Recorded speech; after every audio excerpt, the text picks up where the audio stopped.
إن الحمد لله نحمده ونستعينه ونستغفره ونعوذ بالله من شرور أنفسنا وسيئات أعمالنا.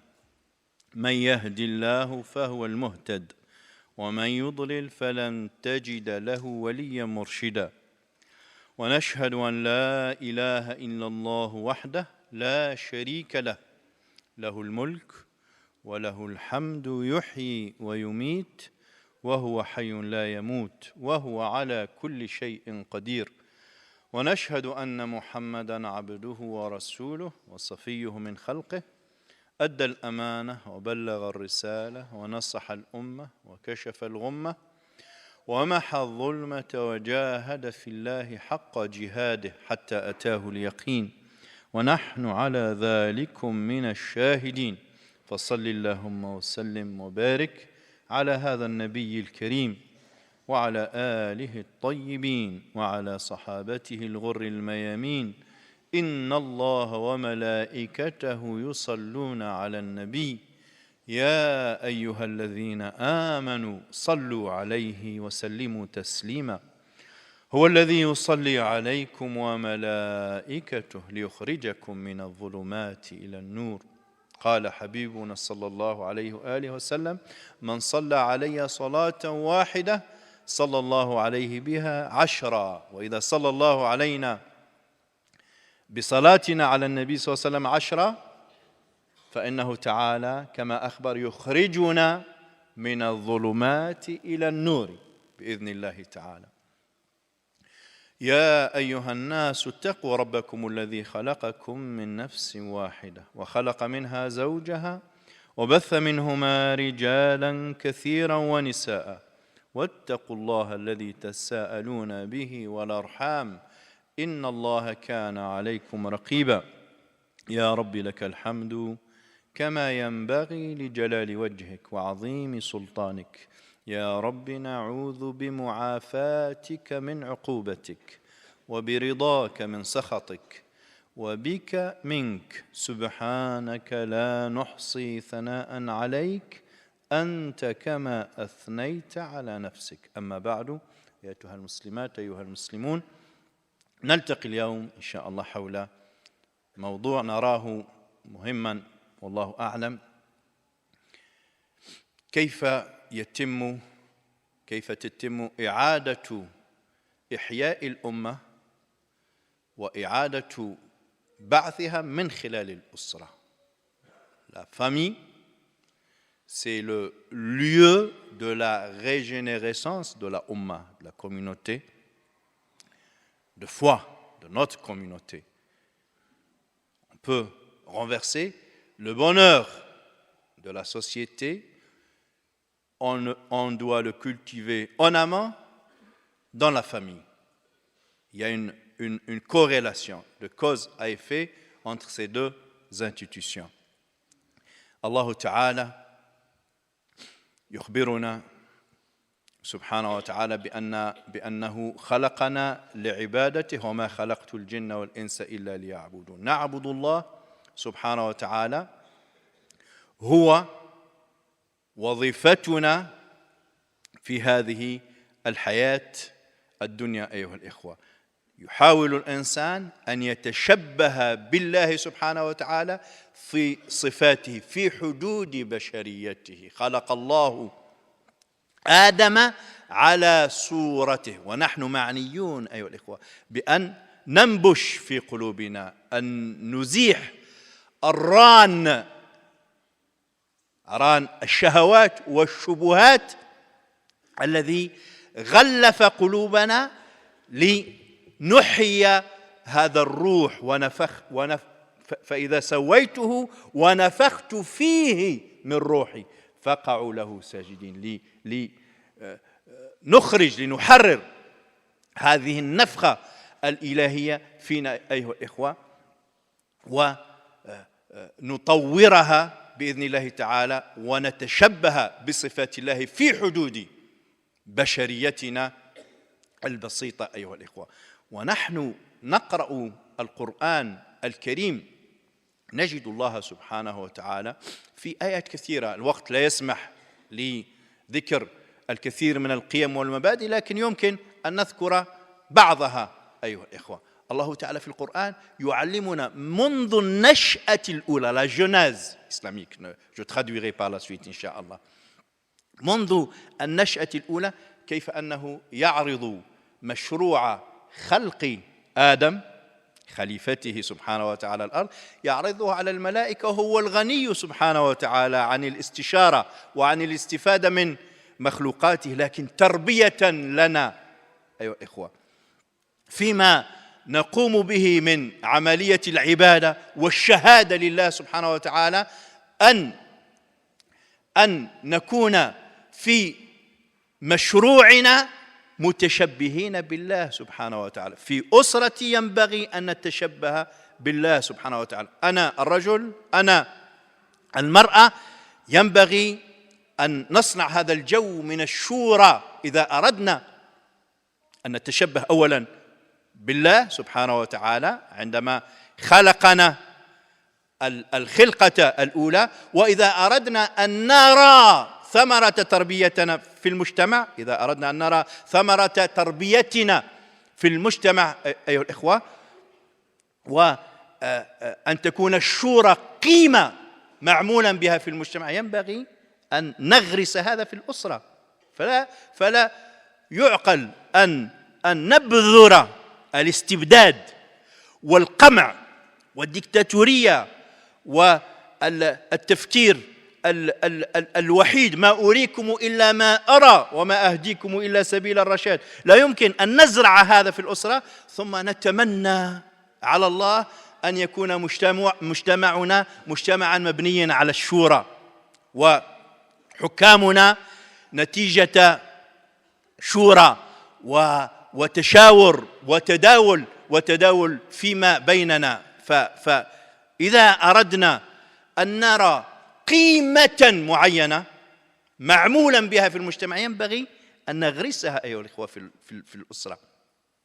عند الغربيين يقولون l'état providence، الدولة الراعية التي ترعى مواطنيها وتعطيهم ما هم يحتاجون إليه في كل مرحلة من مراحل نموهم. نحن عندنا الأسرة الراعية، la famille providence.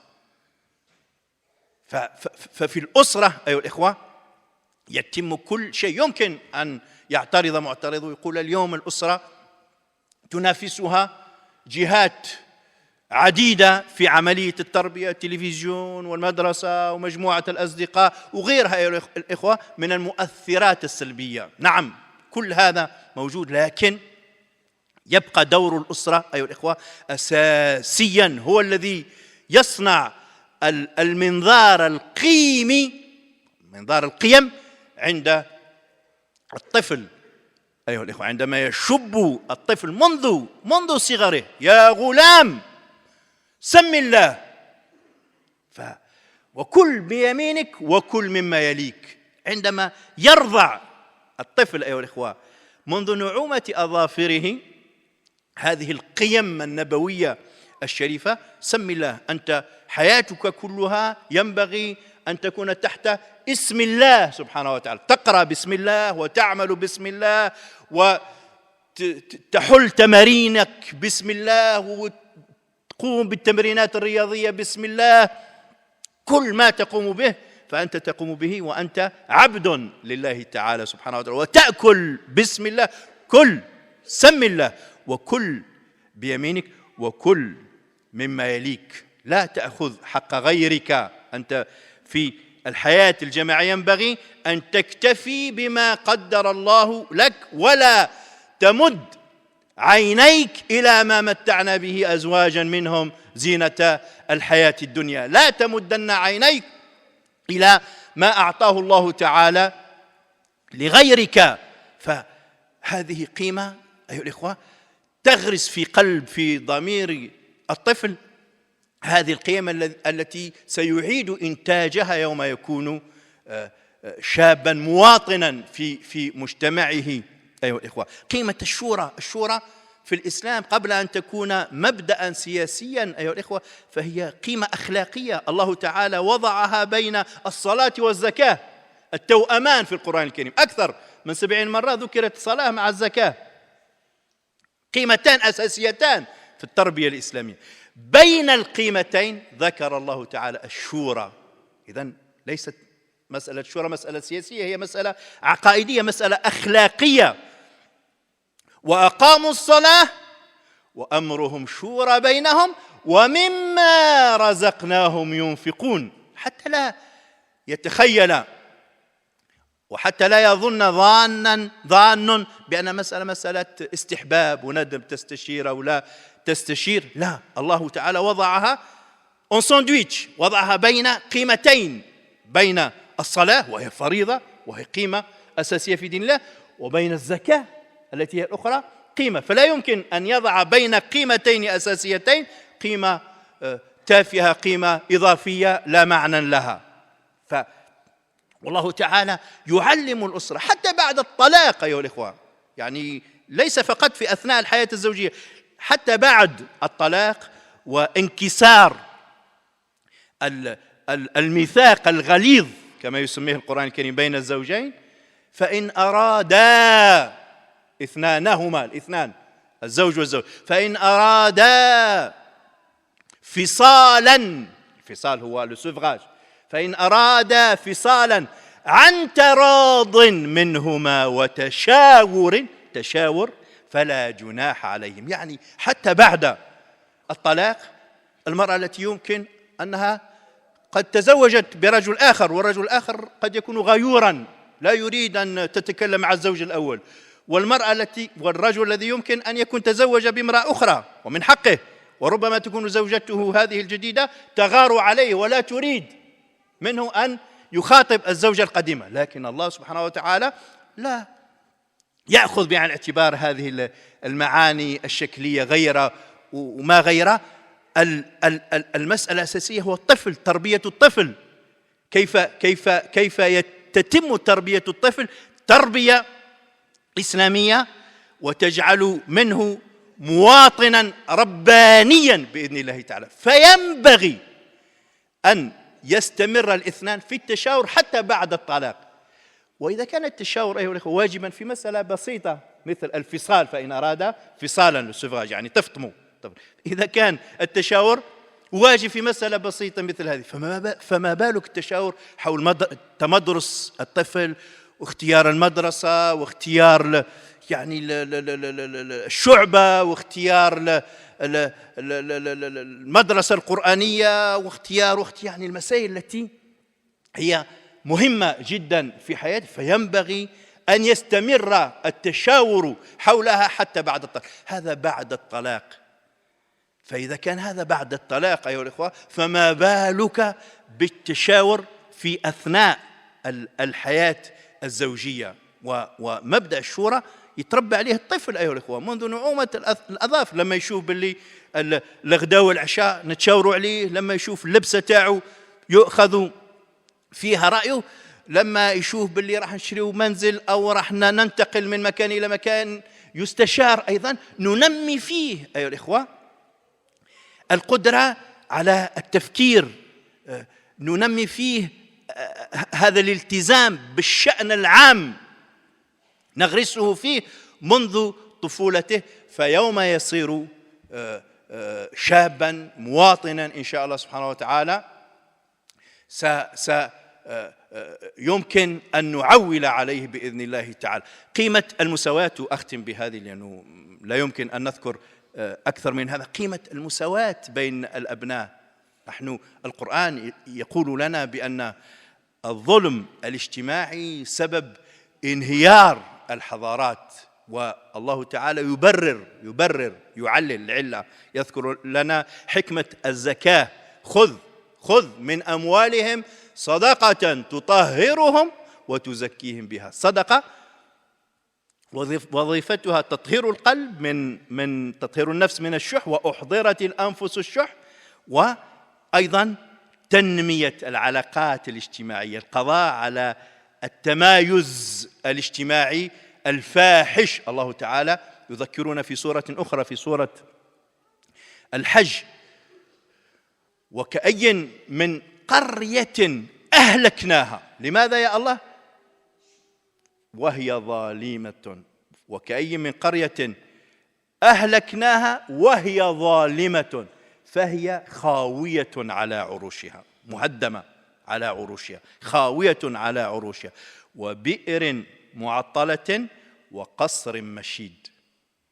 لماذا خربت هذه القرية، هذه الحضارة، هذه المدينة، هذه الدولة يا الله؟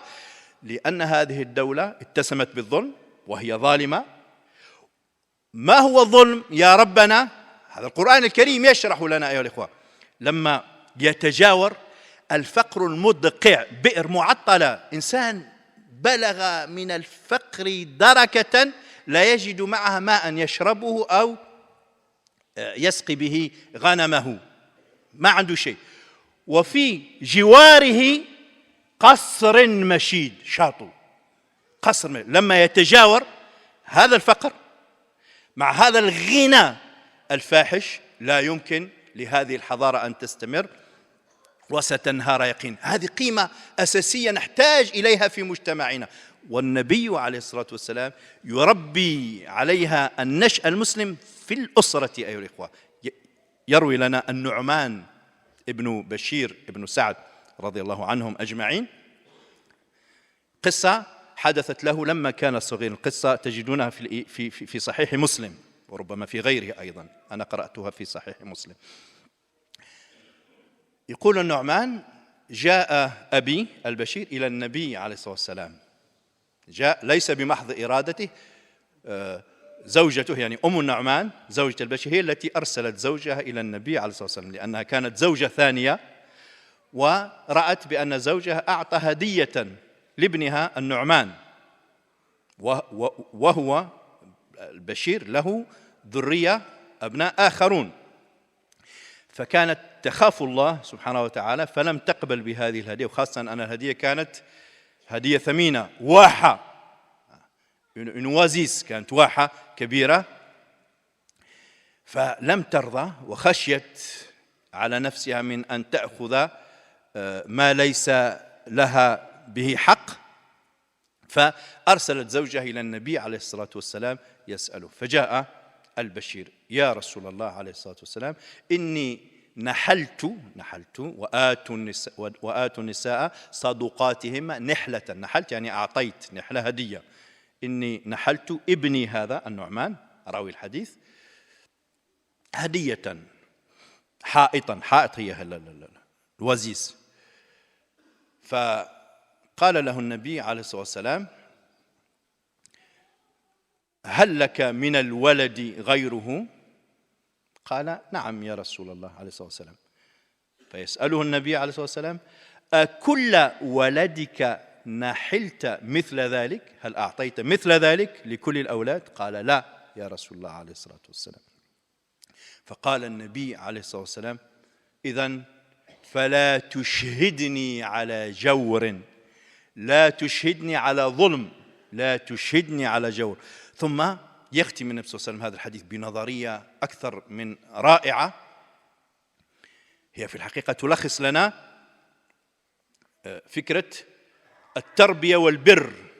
التربية جاي من رابا، والبر باء را. شوفوا يعني نفس المصدر، لكن في يعني في التربية جاي من الرب هو الذي يربيك، يعطيك ما تحتاج إليه في كل لحظة من لحظات حياتك.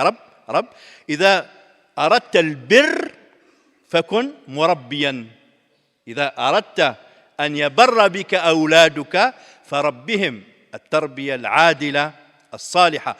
وهذا ما قاله النبي عليه الصلاة والسلام: أتريد يا بشير، أتريد أن يكونوا، يعني كل أبنائك، أتريد أن يكونوا لك في البر سواء؟ بلى يا رسول الله، اعدل بينهم. تريد أن يكون جميع أبنائك بارين بك عندما تشيخ وتكبر سنك؟ نعم يا رسول الله، أريد أن أحظى ببرهم جميعا. إذا أردت ذلك فاعدل بينهم. قال له النبي عليه الصلاة والسلام أقول قولي هذا واستغفر الله لي ولكم فاستغفروه تجدوه غفورا رحيما ويا فوز المستغفرين.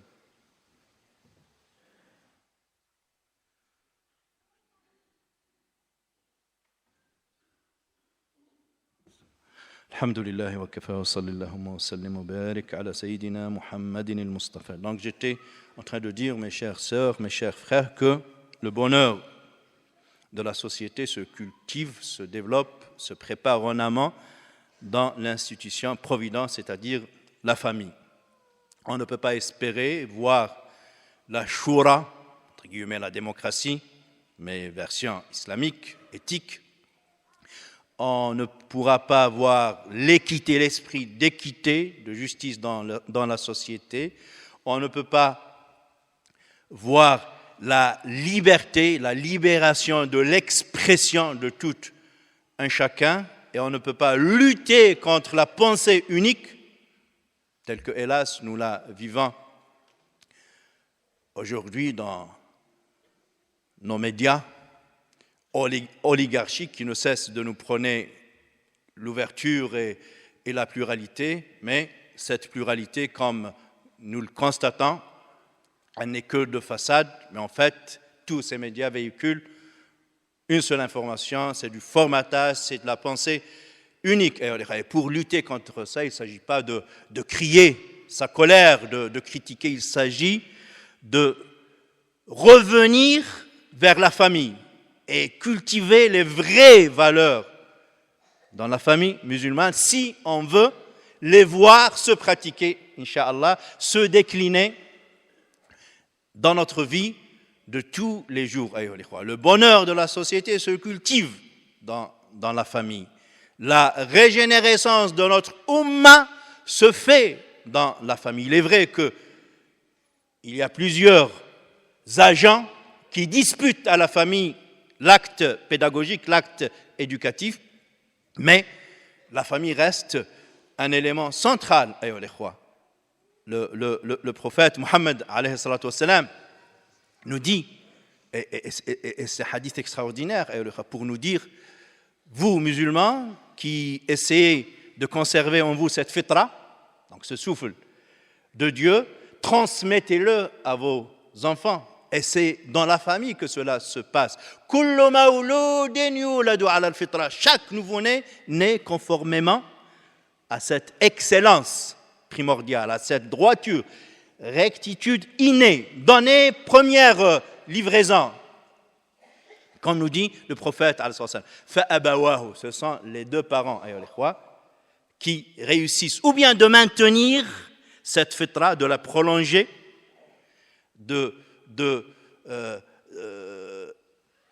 d'assurer cette fitra dans son élan, Inch'Allah subhanahu wa ta'ala, ou bien l'étouffer cette fitra et faire que l'enfant devienne autre chose que musulman, nous dit le prophète, il a cité 3 religions de son époque, mais on peut multiplier par n le nombre de religions et de systèmes de foi et de croyance. Donc, nous sommes censés, et c'est un prolongement logique, j'essaie de me construire à l'image de Dieu, de conserver cette fitra, ce rayon divin qui est en moi, inéclipsable normalement, infalsifiable, comme le Coran est infalsifiable, la fitra aussi est infalsifiable. On peut l'étouffer, on peut la cacher, n'est-ce pas? Mais jamais on ne peut la transformer.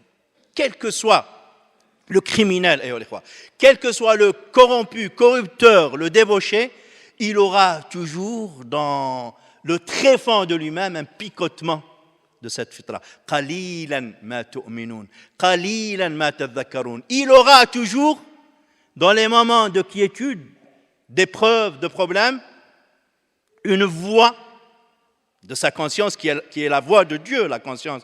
En nous, c'est la voix de Dieu, subhanahu wa ta'ala, en nous-mêmes. Cette personne aura toujours des rappels à l'ordre faits par cette fitra. À défaut de lire le Coran, il essaie d'esquiver le Coran. La taqra'u hadha al-Quran walghaw fihi. Donc, les mushrikines, ils faisaient ça. Ne lisez pas ce Coran, n'écoutez pas, ne soyez pas à l'écoute de ce Coran. semer le vacarme pour pas que les gens soient exposés au Coran, mais tu as beau esquiver le Coran qui est en toi même, tu ne peux pas l'esquiver. Tu l'auras toujours comme une instance supérieure à ta personne. Balil insanu ala nafsi, fawqa nafsi, basira, walau alqa ma'adira. Au-dessus de toi-même, tu auras toujours cette boussole morale, ce juge, ce critérium qui te rappellera lorsque tu te rends coupable de crimes, de débauche et de corruption, quelle que soit ta capacité de polémiquer, de vouloir transformer le vrai en faux, le mal en bien, le laid, le moche en beau, quelle que soit ta capacité de polémiquer, tu auras toujours ce rappel à l'ordre qui te sera fait par ce Coran qui est en toi. Nous sommes censés, faire vivre ce Coran qui est en nous, cette fitra, et le transmettre à nos enfants et façonner notre famille. Nous essayons d'être à l'image de Dieu et notre famille à notre image à nous. Et la société, fatalement, nécessairement, elle sera à l'image de la famille.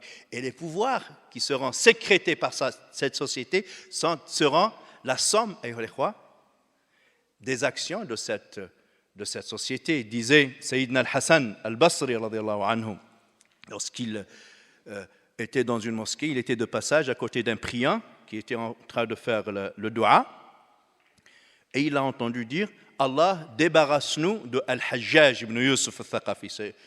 C'était quelqu'un, un préfet musulman à l'époque, Omeyyade, qui a pas mal sévi et persécuté des sommités musulmanes. Il a tué Saïd ibn Jubayr et des tabi'in, il a tué des gens, des vrais maîtres et des docteurs de la loi à l'époque. Et donc, les gens qui étaient sous le joug de ce préfet despote et tyrannique, donc l'un d'eux était de prier Allah pour les débarrasser de ce préfet injuste. Et Al-Hassan, ce grand maître spirituel, il s'est approché du fidèle et lui dire « Cesse de prier, cesse de dire ce que tu es en train de dire, parce que, en fait, Al-Hajjaj, c'est la résultante de vos failles, de vos défaillances. Et par Allah, si Allah vous débarrasse de Al-Hajjaj, je crains que vous ne soyez dirigés par des porcs ou par des singes. C'est-à-dire, vous êtes tellement rendu coupable de crimes que vous ne méritez pas autre préfet, autre gouverneur, autre administrateur que des injustes et des despotes. Donc il ne s'agit pas d'aller changer la couleur, n'est-ce pas, de la façade de la Ummah, mais il s'agit d'aller dans le profond du cœur de cette Ummah, dans le profond de la mentalité de cette Ummah, et la changer au mieux si on veut que sa situation change. Et il dit Innama faqad qil innama. Donc, c'est dire aussi que le Hassan al-Basri n'avait pas cette devise ô combien écœurante. La science, c'est ma qala Allah, ma qala Rasul. C'est pas vrai. Comment ça, ma qala Allah, ma qala Rasul? Qala Allah, si vous lisez dans le Coran, très souvent, il nous renvoie vers les civilisations, vers l'histoire, à aller à la recherche de la science, de la culture. Comment ça? Il n'y a de science que ce que a dit Allah. Mais justement, Allah a dit, Allah nous a renvoyés vers d'autres sources de connaissances. أَفَلَمْ يَسِيرُوا فِي الْأَرْضِ فَتَكُونَ لَهُمْ قُلُوبٌ يَفْقَهُونَ بِهَا أَوْ آذَانٌ يَسْمَعُونَ بِهَا فَإِنَّهَا لَا تَعْمَى الْأَبْصَارُ وَلَكِنْ تَعْمَى الْقُلُوبُ الَّتِي فِي الصُّدُورِ. Pourquoi ces gens-là ne veulent-ils pas pérégriner, voyager sur terre et développer leur œil du cœur, l'oreille du cœur, n'est-ce pas? Parce que ce n'est que en étant en quête de science que Allah subhanahu wa ta'ala nous fasse grandir en foi et en lumière. Et justement, Al-Hassan al-Basri dit faqad qil, donc un docteur de la loi, un musulman, docteur de la loi, un grand maître spirituel, Hassan al-Basri, c'est très important de le soulever, c'est juste pour mettre en évidence ce grand monsieur. On dit Hassan al-Basri parce qu'il était de Baswara. un Irakien. Et lorsqu'on le voyait, on disait هذا الذي يشبه كلامه كلام الأنبياء. Voici la personne dont les paroles ressemblent aux paroles du prophète. On n'arrivait pas, tellement il était dans la sagesse, on n'arrivait pas à distinguer entre ses paroles à lui et les paroles qu'il rapportait du prophète Mohammed alayhi salatu wassalam. Et donc ce monsieur, il dit, j'ai lu dans la sagesse pérenne, dans l'histoire des civilisations avant nous, que, en fait, vos préfets sont la somme de vos actions. Vos préfets sont la résultante, la sécrétion de vos actions. Kama takununa yuwalla alaykum. Et c'est à votre image que vous aurez vos dirigeants. C'est une règle, qui ne trompe pas. Et donc, lorsque la société est façonnée à l'image de la famille, je disais, elle ne peut secréter que des responsables vertueux. Et le responsable juste et vertueux, c'est une denrée rare, c'est un joyau divin. Le prophète nous dit, 7 personnes seront ou bénéficieront de l'ombre divine le jour du jugement dernier, où le soleil sera au plus près des têtes, où les gens seront à la limite de la noyade, ils seront à la limite de se noyer par leur sueur, lorsqu'ils transpirent, par leur sueur, et 7 personnes sortent comme ça du lot, par effet de grâce divine, et à leur tête, et le prophète sallam, il cite à leur tête, Imamun Adilon, un chef de la cité, un président, un calife, ce que vous voulez, les mots n'ont pas trop de valeur, mais un dirigeant qui est doté de cet esprit d'équité et de justice. Et tout cela se fait dans la famille. En arabe, tout à l'heure, j'ai cité 2 valeurs, et je vais conclure, Inch'Allah, on a trop... je vous ai trop retenu, excusez-moi, donc 10 minutes, Inch'Allah, et on termine.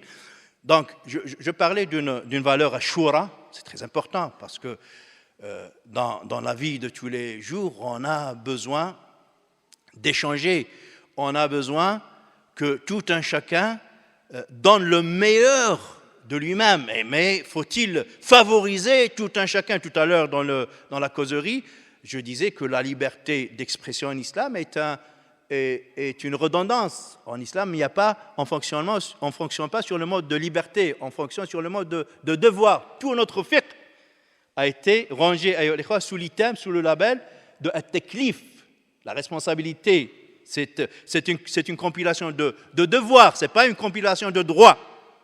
C'est très important, ce n'est pas la déclaration des droits de l'homme. Et lorsque tout un chacun s'acquitte de son devoir, de facto, systématiquement, par voie de conséquence, nécessairement, l'autre aura ses droits. Lorsque moi, je me mets dans cet esprit de m'acquitter de mon devoir, l'autre aura son droit. Et nous ne sommes pas une Ummah qui quémande, qui fait la manche de ses droits. Nous sommes une Ummah de responsables, de mukallafin, et nous sommes censés nous acquitter de nos devoirs. Et la notion de liberté, c'est une obligation, c'est un devoir. Il faut favoriser l'expression libre de l'autre. Il faut l'aider à sortir le meilleur de lui-même. C'est très important. Et cela se fait dans un climat de shura. La makhaba man istakhar wa la nadima man istashar. Celui qui demande à Allah de choisir pour lui, parce que quelle que soit mon érudition, mon intelligence, des aspects de la situation m'échapperont toujours. Et donc je demande à Allah de m'accorder des lumières, du discernement pour voir juste, Inch'Allah, pour élaborer une meilleure décision. Et donc verticalement, je demande à Allah de m'éclairer, et horizontalement, je demande à mes frères, mes amis, mes sœurs, de m'éclairer, de me donner leur avis, surtout lorsqu'il s'agit de la chose publique, la chose communautaire qui concerne et qui engage l'ensemble de la communauté. Mais ceci, on ne pourra pas le voir dans la société, dans la communauté, si on ne le cultive pas en amont dans la famille. Et justement, Allah lorsqu'il parle de shura, il ne parle pas d'un principe politique. Non, il parle d'un principe éthique qui doit être cultivé dans la famille, avec la prière et la zakat. Et ceux qui accomplissent la salah, la prière, n'est-ce pas? Amar, à chaque fois quand vous entendez dans le Coran Amar, c'est la chose publique. L'amr, c'est la chose publique. Amr, c'est la chose publique. Là où vous trouvez Al-Amr, c'est dans إنما المؤمنون الذين آمنوا بالله ورسوله وإذا كانوا معه على أمر جامع لم يذهبوا حتى يستأذنوا. Donc Amr, systématiquement quand il est cité dans le Coran, il s'agit de la res publique, à la chose publique qui engage l'ensemble de la Ummah. Et donc, si on veut que nos enfants, une fois grands, participent à l'élaboration, à la construction de la décision publique, des choix publics, des représentants de la Ummah, il faut cultiver ça dans la famille. Et Allah, justement, de nous dire que cette valeur, elle est inscrite entre la prière et la zakat. Et ceux qui accomplissent la salat et qui délibèrent amruhum shura baynahum en matière de choses publiques, et qui s'acquittent de leur devoir de solidarité sociale, c'est-à-dire la zakat. Et Allah, concernant toujours la même valeur de shura qui est très importante, il en fait quelque chose d'obligatoire, quand bien même les liens sacrés du mariage seraient dissous, ces liens, il nous demande, même après la dissolution de l'acte de mariage, de continuer à se concerter entre les deux ex. Et quand bien même l'homme aurait recomposé une autre famille, se serait marié avec une autre femme, et la femme se serait mariée avec un autre homme, et quand bien même leur partenaire, le conjoint, serait jaloux, c'est pas grave, il faut dépasser la jalousie et laisser les deux ex se concerter en matière d'éducation de leurs enfants.